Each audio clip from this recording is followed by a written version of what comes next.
Hey YouTube, it's Prep for Life. Today we are going to talk about car bags. If you'll remember, we did a previous video on bug out bags or mobile 72-hour kits. Today we're going to talk a little bit about what's in your car. So stick with me.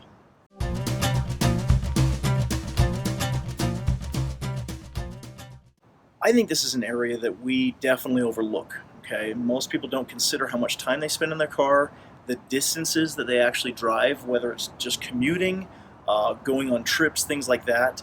And I think a lot of times we overlook the things that can happen when our cars break down. If we get stuck in snowdrifts, again, depending on the area of the country that you live in, car bags can be a very important part of your emergency preparedness. And there's a lot of different levels. So come with me and we'll start with my wife's car.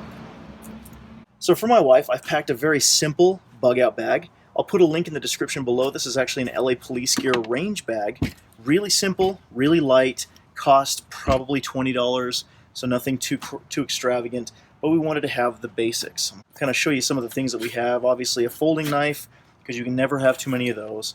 I do actually have a seatbelt cutter, which is a safety cutter, cut right through straps. I should probably put that more toward the front of the car though, should something happen that she would need to access that. Starting from the back of the bag, we actually have some protein bars. These are high energy bars that we picked up. They are kind of a long lifespan. These are really solid, really packed densely, and looking at the expiration date, I mean, they last several years, so they're a perfect option for storing, out in the car. Over here, I have a couple more of those bars, along with some Gatorade packs. Again, hydration is going to be a big thing in some cases, depending on where you live in the country. Kind of going down a little bit, I do have a fire starter, so we'll talk about this a little bit more as well, but these are just cotton balls soaked in Vaseline. I put them in a pill bottle and a little bit of duct tape. It's just kind of an all-in-one kit that I had picked up from my good friend Solo. Very cool idea. Absolutely love it. Okay, so moving to the other side, we have just a couple of things here, kind of some of the non-lethals. I did put in some pepper spray. Now, my wife, depending on the day, she may or may not be carrying, and so some non-lethals were good to have. So pepper spray, I also have an ASP baton down here as well. Again, just some self-defense. One thing I do need to add to this bag, though, is some extra boxes of ammo for when I'm driving, because I'm typically going to be carrying either a 9mm or a 45 with me. Jumping into the main body of the bag, some toilet paper, because again, we're all human, right? This is a really cool thing to have if you get stranded somewhere and you need to go. A basic first aid kit. Lastly, coming in, we have an emergency poncho, a couple of emergency blankets. These are really, really good because, again, these can retain heat, and you may find that you're going to need to stay warm. If you get stranded overnight, especially in the wintertime, you've got to guard yourself against the elements. And then lastly, guys, is going to be water. So again, we bought these from an emergency preparedness store. 5-year shelf life. They're ready to sit on a shelf for a long period of time, and especially in a hot car. So one thing that I'm realizing as I do this video that I need to pack into her bag is actually a water filter and water containment, meaning I've got pre-water on hand ready to go, but for an extended period of time, it would be good to have a filter in here so that if I can find a water source, I can treat it, either iodine tablets, a filter, something like that, maybe even both, because 2 is 1 and 1 is none. But being able to have a sustainable source, sustainable drinking water, as well as maybe a container to carry it in if I had to walk any distance. Okay, coming in here, I also have a couple of different things as well. So we do have some jumper cables. We have a tow strap as well. Obviously, you want to make sure that your spare tire is ready to go, that all your tools are there. That's just common sense. Those are the very, very basic items to have, as jumper cables and your spare tire kit. But one thing that I had also picked up for my wife was a jump starter kit. So some of you may have seen these. You can get them on Amazon. We actually got this one over at Costco. This little battery has enough amperage to be able to jump start a small engine. So it's about a quarter of the way down. Just charges off USB. What would happen is if her car battery were dead, she could actually put these jumper cables into this. It actually walks you through. It gives you a green light when it's ready to go. You crank the car, and it'll start up. You don't have to actually rely on talking to a stranger or having another car nearby to jump start off of. So none of this is, again, really zombie prepper or zombie apocalypse type stuff. This is basic necessities, okay? Within a truck, you don't have a whole lot of options for where you're going to store stuff. So I just put them under the seat, starting with the very basic necessities. You want to make sure that you at least have the jumper cables, your flat tire change kit, make sure all that's working and in good repair. Okay, as I jump into my emergency roadside kit, this is just something I bought over at Walmart, and nothing special, guys. You've got your jumper cables, you've got like a little emergency, triangle that you can set up, a headlamp came in there, a poncho, a couple of ponchos it looks like, and I thought I had an emergency blanket. Maybe I'll move one over from my own personal stash. I've got a tow cable, some Band-Aids, some roadside flares, and it looks like a pair of gloves and a blanket. Kind of a cool kit. Like I said, I just bought that at Walmart, and it's nothing, nothing super fancy, but just that alone, plus it has a little bit of room. You could even toss in, let's say, some energy bars, something like that. And I would say as a starter kit, for not much money, you're off and running, and you've got some good emergency preparedness in your car. That's the very basic level. So on the other side, this is kind of my side of the car. This is an LA police gear. I'll put a link down below in the description. Digging into this, there's a few different elements that I have usually within my bags. Okay, so I like to have a couple of carabiners. For one, the bag itself is a special consideration, because think about if you got stranded, if you had to walk any distance, let's say a few miles up to 50 miles, depending on how far you've gone and if there's cars around.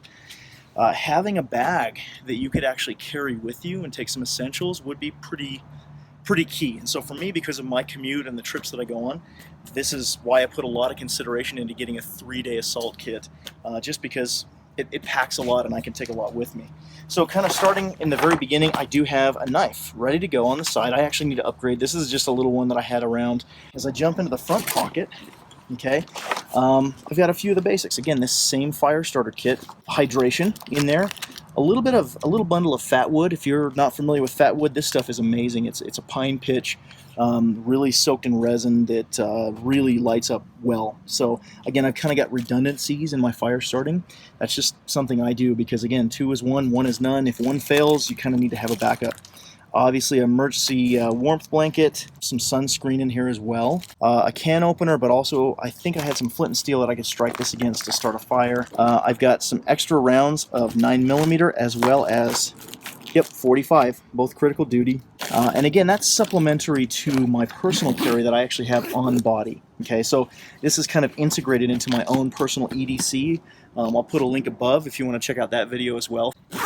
Okay, I have a few more. I have an extra emergency warmth blanket. There's the same water that I store in my wife's kit, a poncho, as well as those energy bars. Now, one thing that I have more in this, because again, I'm considering this not just an emergency roadside bag, but also a get-home bag should I really need to kind of fight my way home, depending on the circumstances and what's going on around me. I actually carry some rounds of 223. Okay, so I've got 3 full mags. 2 of these are full metal jacket. 1 is actually stocked full of VMAX. So it's kind of a hollow point, varmint buster, nothing special. It's not AR, armor piercing or anything like that, but in case maybe I had to pick off like a little animal or something to eat, better stoppage against maybe a predator that's on 2 legs. That's kind of what I'm considering here.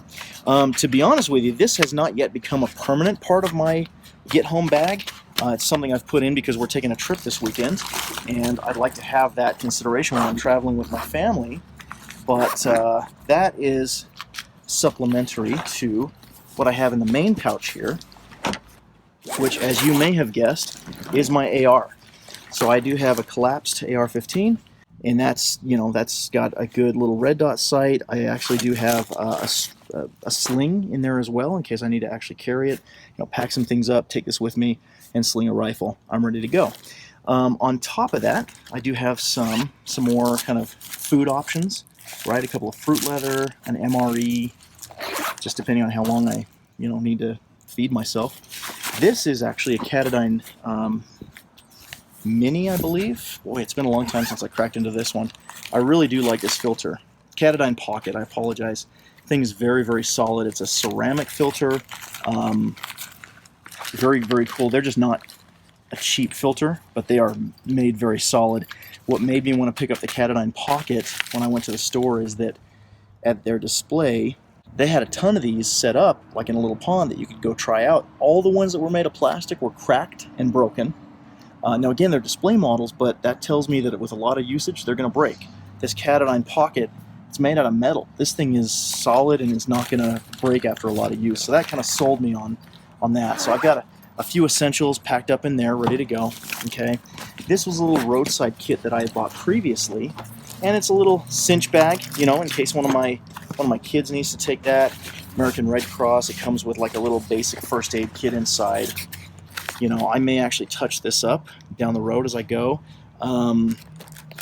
but for right now, you know, it works. Before I forget, I also keep a Camelback bladder just down here inside the pocket. This bag itself is hydration ready, so I had a spare Camelback bladder in there ready to go, and I keep that again for storage. So I've got the pre-packaged water ready to go in case I don't have a source nearby. If I do need to travel any distance, I've got a filter that I can take from any source, as well as something to carry it in. On the very side, the last thing I have is actually my suppressor, my Silencer Co. Hybrid. I'll put a link to this video as well. I did a review on this one.